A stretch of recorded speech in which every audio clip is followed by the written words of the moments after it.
Hello mga ka-work. Ayan, ang ating ulam for today. Ayan. Tinolang isda. Ayan. Nagtola po tayo or nagsabaw ng isdang lapu-lapu. Ayan, ang ating ulam ngayon. Lagyan natin ng maraming lamas. Ayan. Pampabango natin ay tanglad. Maraming kamatis, sibuyas, bombay. Ayan, magpapahigop na naman tayo ng sabaw sa tag-ulan. Sinabawang lapu-lapu. And mayroon tayong gulay na broccoli with tokwa. See that? It's a very delicious. Nilagyan natin ito ng chicken. Ayan, ating vegetable. Kasi madaot. Lagyan natin yan ng carrots. Sa malambot. Tikman mo daw yun. Malambot ng doko. Ayan, meron ito ang ating ilagay, pampabango.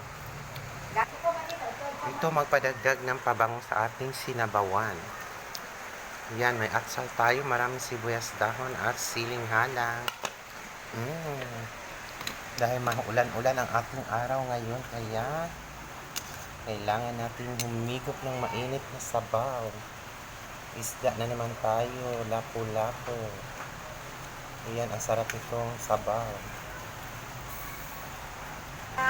Ayan ang ating vegetable. Broccoli with carrots, tokwa, and kapartner natin ng chicken.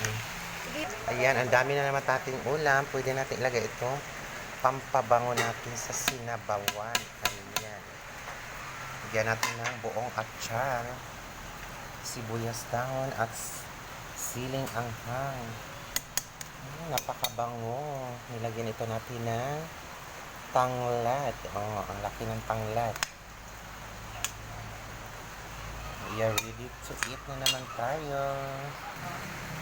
Kaya let's eat na naman tayo mga ka-works. Ang sarap nito partneran sa bagoong.